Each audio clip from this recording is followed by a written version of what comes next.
কিছুদিন যাওয়ার পরে রাসূলুল্লাহ সাল্লাল্লাহু আলাইহি ওয়াসাল্লামের উপর যে আয়াতটা নাযিল হয়েছে সেটা হচ্ছে কি, ইয়া আইয়ুহাল মুদাসসির কুম ফাআনজির ওয়া রাব্বাকা ফাকাব্বির।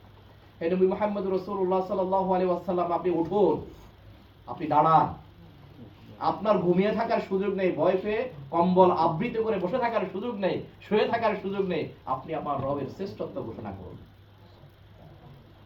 মুহাম্মদ সাল্লাল্লাহু আলাইহি ওয়াসাল্লাম যখন রবের শ্রেষ্ঠত্ব ঘোষণা শুরু করার জন্য প্রথম পা দিলেন, প্রথম উনি গেলেন হলো সাফা পাহাড়ে। তার বাসা থেকে খুব কাছাকাছি।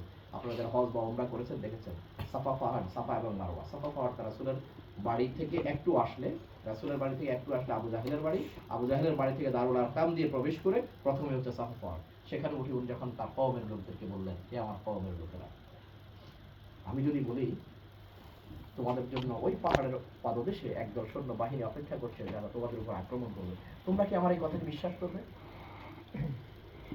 উপস্থিত কোন ব্যক্তি বলেন নাই না, এই কথা বিশ্বাস করতে পারি না, কারণ তুমি কত পার্সেন্ট সত্য কথা বলো এটা আমরা জানি না। সকলেই সমস্যারে বললেন অবশ্যই, কারণ তোমাকে আমরা যতটুকু দেখেছি 40 বছর যাবত তোমার হায়াতের মধ্যে আমরা যতটুকু দেখেছি তুমি কখনো মিথ্যা বলনি, কাজেই তোমার কথাকে অবিশ্বাস করার সুযোগ নেই, তুমি হচ্ছে সত্যবাদী, তোমার কথা আমরা অচিরেই অবশ্যই বিশ্বাস করব।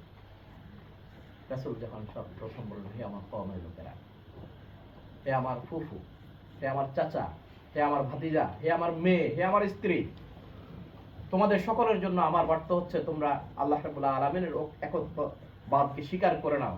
তোমরা যেভাবে নিজেদের জীবন পরিচালনা করছো, অনেকগুলো মূর্তির পূজা করছো, তোমরা যে শিরকের সাথে সম্পৃক্ত রয়েছো, এই শিরক থেকে ফিরে আসো, একত্ববাদের দিকে ফিরে আসো, তোমরা এক আল্লাহর ইবাদত করো। তখন সকলে খুব সুন্দরভাবে গ্রহণ করেছে মনে হয় না? সকলে সুন্দরভাবে গ্রহণ করে। সর্বপ্রথম যে সবচেয়ে রাসূলকে যারা বেশি আদর করতেন তার মধ্যে একজন হচ্ছেন আবু লাহাব।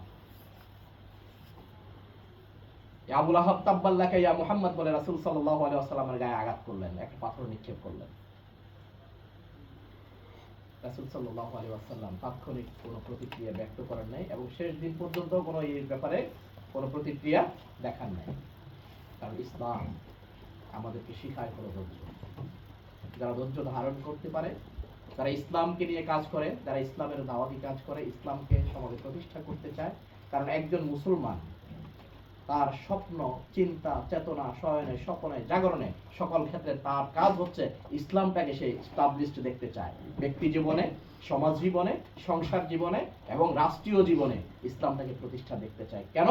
কারণ নবী মুহাম্মদ রাসূলুল্লাহ সাল্লাল্লাহু আলাইহি ওয়াসাল্লামকে আল্লাহ রাব্বুল আলামিন দুনিয়াতে পাঠানোর পরে 40 বছর যাবত তাকে সম্মানিত অবস্থায় রেখেছেন, কিন্তু অপমানিত করার জন্য আল্লাহ তার রাসূলকে দুনিয়াতে পাঠান নাই। রাসূল যখন কালিমার দাওয়াতটা দেওয়া শুরু করলেন, তখন সর্বপ্রথম রাসূলের গায়ে আঘাত করেছেন যে সে কিন্তু রাসূলকে 40 বছর যাবতই ভালো জানতেন, কখনো খারাপ জানতেন না।